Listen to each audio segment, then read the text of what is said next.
بسم اللہ الرحمن الرحیم ولا تلبسوا الحق بالباطل وتكتموا الحق وأنتم تعلمون۔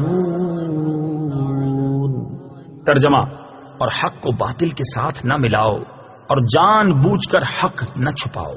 ولا تلبسوا الحق بالباطل، اور حق کو باطل سے نہ ملاؤ۔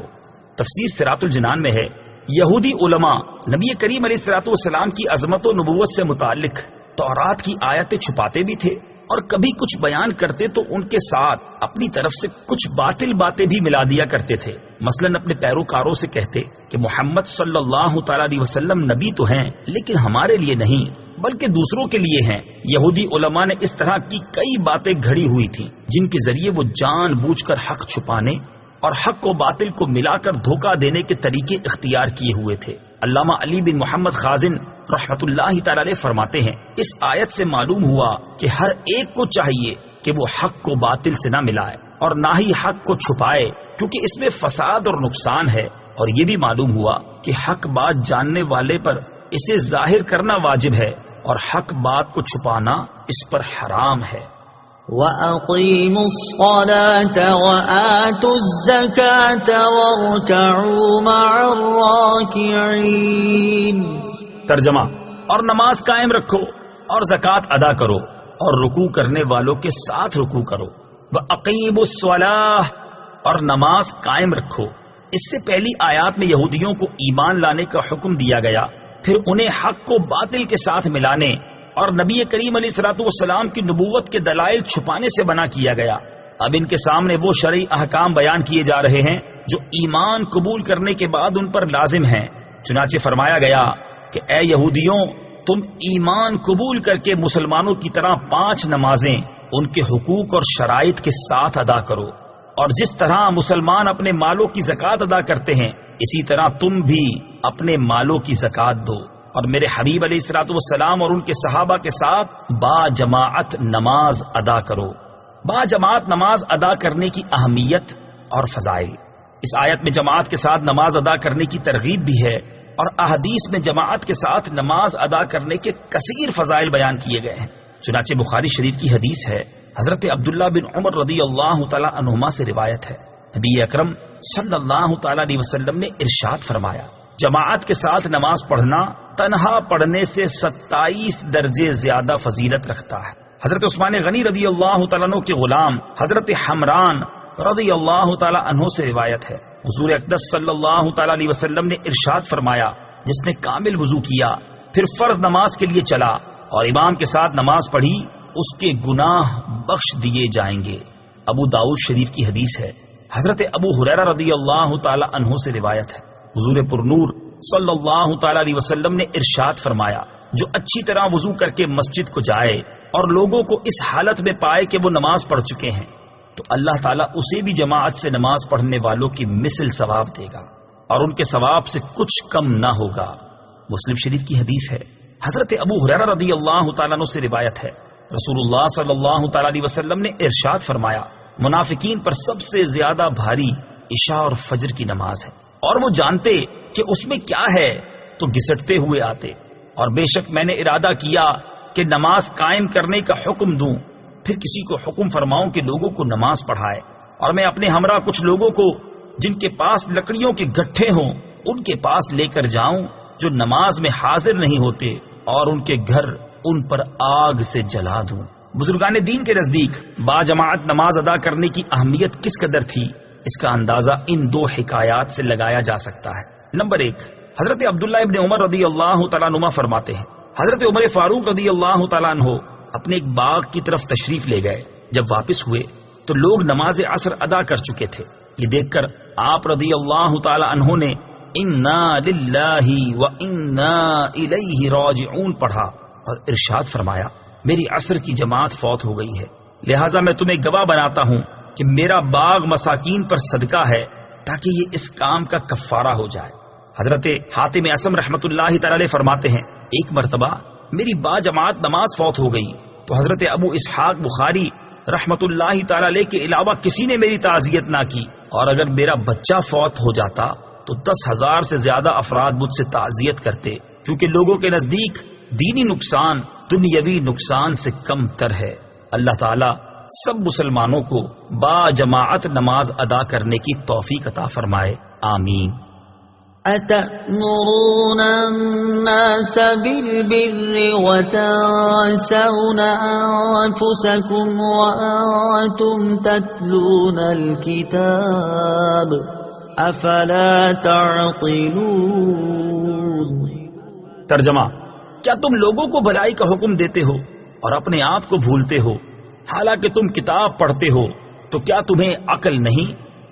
اتأمرون الناس بالبر، کیا تم لوگوں کو نیکی کا حکم دیتے ہو؟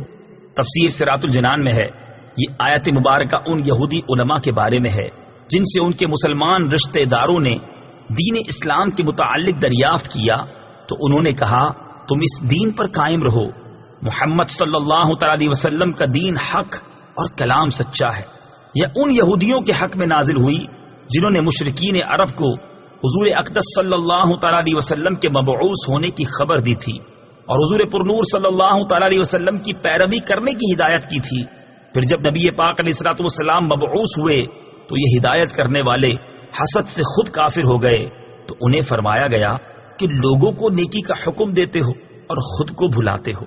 یاد رہے اس آیت کا شان نزول خاص ہونے کے باوجود حکم عام ہے، اور ہر نیکی کا حکم دینے والے کے لیے اس میں تازیانہ عبرت ہے۔ قول و فعل کے تضاد کا نقصان۔ یہاں ایک بات ذہن نشین رکھیں کہ معمولی فساد اس وقت بہت بڑے فتنے اور تباہی کی شکل اختیار کر لیتا ہے جب اس کا ارتکاب کرنے والے خود وہ لوگ ہوں جو دوسروں کو تو بھلائی کا حکم دیتے ہوں، لیکن جب ان کے عمل سے پردہ اٹھے تو معلوم ہو کہ گناہوں کے سب سے بڑے مریض یہی ہیں۔ انہیں یاد رکھنا چاہیے کہ قول و فعل کا تضاد اور خلوت و جلوت کا فرق دنیا و آخرت دونوں کے لیے بہت نقصان دہ ہے۔ دنیا میں تو یہ اس قدر نقصان دہ ہوتا ہے کہ ایک مرتبہ کسی کے متعلق یہ تضاد ثابت ہو جائے تو لوگ زندگی بھر اسے منہ لگانا پسند نہیں کرتے، بلکہ ایسوں کے عمل کو دیکھ کر نہ جانے کتنے لوگ ہمیشہ کے لیے دین ہی سے متنفر ہو جاتے ہیں، اور آخرت میں اس کا نقصان کتنا زیادہ ہے اس کا اندازہ اس روایت اور حکایت سے خود ہی لگا لیجئے۔ چنانچہ حضرت عدی بن حاتم رضی اللہ تعالی عنہ سے مروی ہے، نبی پاک علیہ الصلوۃ والسلام نے ارشاد فرمایا قیامت کے دن کچھ لوگوں کو جنت کی طرف لے جانے کا حکم ہوگا، یہاں تک کہ جب وہ جنت کے قریب پہنچ کر اس کی خوشبو سونگھیں گے، اس کے محلات اور اس میں اہل جنت کے لیے اللہ تعالیٰ کی تیار کردہ نعمتیں دیکھ لیں گے تو ندا دی جائے گی انہیں جنت سے لوٹا دو، کیونکہ ان کا جنت میں کوئی حصہ نہیں۔ یہ ندا سن کر وہ ایسی حسرت کے ساتھ لوٹیں گے کہ اس جیسی حسرت کے ساتھ ان سے پہلے لوگ نہ لوٹے ہوں گے۔ پھر وہ عرض کریں گے یا رب عز و جل، اگر تو اپنا ثواب اور اپنے اولیاء کے لیے تیار کردہ نعمتیں دکھانے سے پہلے ہی ہمیں جہنم میں داخل کر دیتا تو یہ ہم پر زیادہ آسان ہوتا۔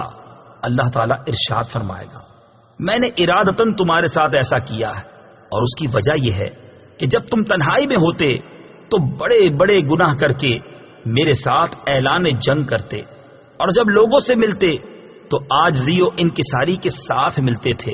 تم لوگوں کو اپنی وہ حالت دکھاتے تھے جو تمہارے دلوں میں میرے لیے نہیں ہوتی تھی۔ تم لوگوں سے ڈرتے اور مجھ سے نہیں ڈرتے تھے۔ تم لوگوں کی عزت کرتے اور میری عزت نہ کرتے تھے۔ تم لوگوں کی وجہ سے برا کام کرنا چھوڑ دیتے لیکن میری وجہ سے برائی نہ چھوڑتے تھے۔ آج میں تمہیں اپنے ثواب سے محروم کرنے کے ساتھ ساتھ اپنے عذاب کا مزہ بھی چکھاؤں گا۔ اور حضرت ابراہیم تیمی رحمت اللہ تعالی علیہ فرماتے ہیں میں موت اور مرنے کے بعد ہڈیوں کی بوسیدگی کو یاد کرنے کے لیے کثرت سے قبرستان میں آتا جاتا تھا۔ ایک رات میں قبرستان میں تھا کہ مجھ پر نیند غالب آ گئی اور میں سو گیا تو میں نے خواب میں کھلی ہوئی قبر دیکھی اور ایک کہنے والے کو یہ کہتے ہوئے سنا یہ زنجیر پکڑو اور اس کے منہ میں داخل کر کے اس کی شرمگاہ سے نکالو۔ تو وہ مردہ کہنے لگا یا رب عز و جل، کیا میں نے قرآن نہیں پڑھا؟ کیا میں نے تیرے حرمت والے گھر کا حج نہیں کیا؟ پھر وہ اسی طرح ایک کے بعد دوسری نیکی گنوانے لگا تو میں نے سنا تو لوگوں کے سامنے یہ اعمال کیا کرتا تھا، لیکن جب تو تنہائی میں ہوتا تو نافرمانیوں کے ذریعے مجھ سے مقابلہ کرتا اور تم نے میرا کچھ خیال نہ کیا۔ بے عمل بھی نیکی کی دعوت دے۔ یاد رہے اس آیت کی مراد واعظ و نصیحت کرنے والوں کو تقوی و پرہیزگاری پر ابھارنا ہے، بے عمل کو واعظ سے منع کرنا مقصود نہیں۔ یعنی یہ فرمایا ہے کہ جب دوسروں کو واعظ و نصیحت کرتے ہو تو خود بھی عمل کرو، یہ نہیں فرمایا کہ جب عمل نہیں کرتے تو واعظ و نصیحت کیوں کرتے ہو، کیونکہ عمل کرنا ایک واجب ہے اور دوسروں کو برائی سے روکنا دوسرا واجب ہے۔ اگر ایک واجب پر عمل نہیں تو دوسرے سے کیوں روکا جائے؟ حضرت انس بن مالک رضی اللہ تعالیٰ عنہ فرماتے ہیں، ہم نے عرض کی یا رسول اللہ صلی اللہ تعالیٰ علیہ وسلم، ہم اس وقت تک دوسروں کو نیک اعمال کرنے کی دعوت نہ دیں جب تک ہم خود نیک اعمال نہ کرنے لگ جائیں، اور ہم اس وقت تک لوگوں کو برے کاموں سے منع نہ کریں جب تک ہم خود تمام برے کاموں سے رک نہ جائیں۔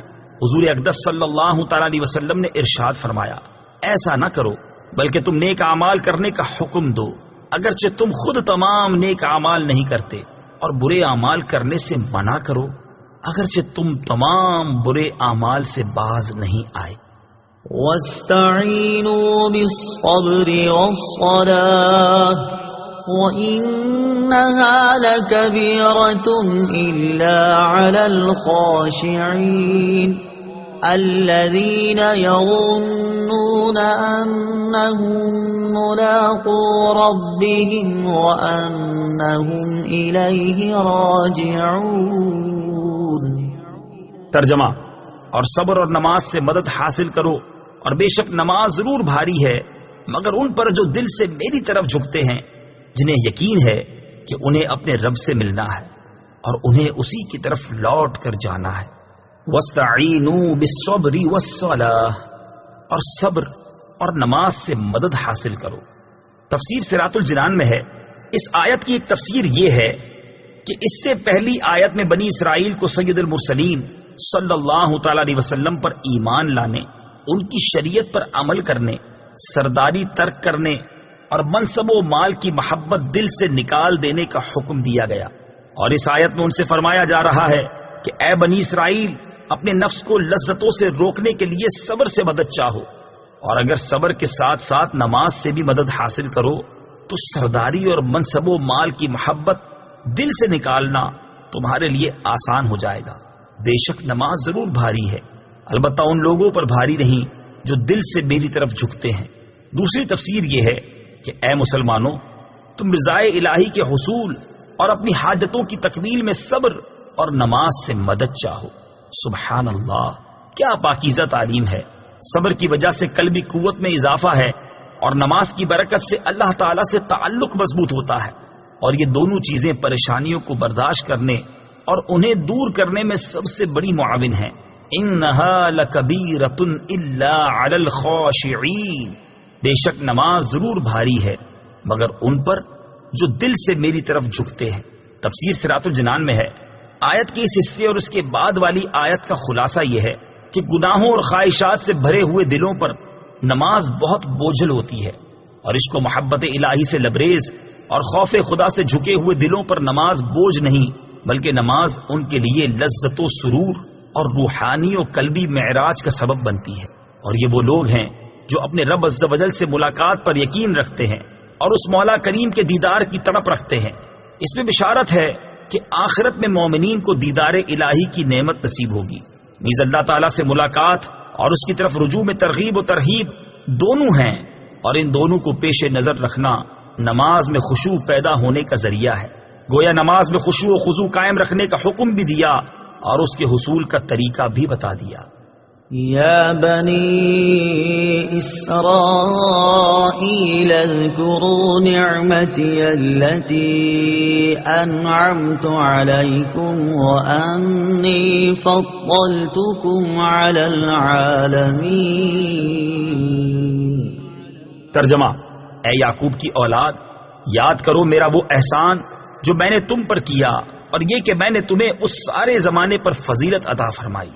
یا بنی اسرائیل اذکروا نعمتی التی، اے یعقوب کی اولاد میرا احسان یاد کرو۔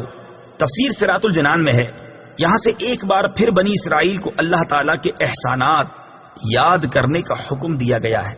تاکہ وہ اللہ تعالیٰ کے حبیب صلی اللہ تعالی علیہ وسلم کی اطاعت ترک کرنے سے ڈریں اور ان پر حجت پوری ہو جائے۔ یاد رہے کہ ان آیات میں بنی اسرائیل کے ان لوگوں سے خطاب کیا جا رہا ہے جو سید المرسلین صلی اللہ تعالی علیہ وسلم کے مقدس زمانے میں موجود تھے، اور انہیں اللہ تعالیٰ کی جو نعمتیں یاد کرنے کا حکم دیا جا رہا ہے وہ یہ ہیں: نمبر 1، تمام اہل زمانہ پر فضیلت و برتری۔ نمبر 2، دریا میں راستہ بن جانا۔ نمبر 3، فرعون سے نجات۔ نمبر 4، تورات کا عطا ہونا۔ نمبر 5، بچڑے کی پوجا پر معافی مل جانا۔ نمبر 6، ایک گروہ کا مرنے کے بعد زندہ کیا جانا۔ نمبر 7، بادلوں سے سایہ ملنا۔ نمبر 8، منو سلوہ نازل ہونا۔ نمبر 9، پانی کے 12 چشمے جاری ہونا۔ نمبر 10، زمینی اناج عطا کیا جانا وغیرہ۔ یہ تمام نعمتیں ان کے آباء و اجداد کو عطا کی گئی تھی، اور چونکہ جو نعمت آباء و اجداد کو ملی ہو وہ ان کے اولاد کے حق میں بھی نعمت ہوتی ہے۔ اس لیے ان سے فرمایا جا رہا ہے کہ اے یعقوب کی اولاد، میرا وہ احسان یاد کرو جو میں نے تم پر کیا، اور میرے حبیب علیہ الصلوۃ والسلام کی پیروی کر کے اور ان کے دین میں داخل ہو کر میری ان نعمتوں کا شکر ادا کرو۔ بنی اسرائیل کی نعمتوں کو سامنے رکھ کر امت محمدیہ پر ہونے والے انعامات کو شمار کریں تو ہم سمجھ سکتے ہیں کہ شکر گزاری کا تقاضا ہم سے کس قدر مطلوب ہے۔ انی فضلتکم علی العالمین، میں نے تمہیں تمام جہان والوں پر فضیلت عطا فرمائی۔ تفسیر صراط الجنان میں ہے، اس سے مراد یہ ہے کہ بنی اسرائیل کو ان کے زمانے میں تمام لوگوں پر فضیلت عطا کی گئی، اور جب حضور پر نور صلی اللہ تعالی علیہ وسلم کی آمد ہوئی تو یہ فضیلت آپ صلی اللہ تعالی علیہ وسلم کی امت کی طرف منتقل ہو گئی، اور اللہ تعالیٰ نے اپنے حبیب صلی اللہ تعالی علیہ وسلم کی امت کو سب امتوں سے افضل بنا دیا، جیسا کہ ارشاد فرمایا: کنتم خیر امت اخرجت للناس۔ ترجمہ: اے مسلمانوں، تم بہترین امت ہو جو لوگوں کی ہدایت کے لیے ظاہر کی گئی۔ صدق اللہ العظیم۔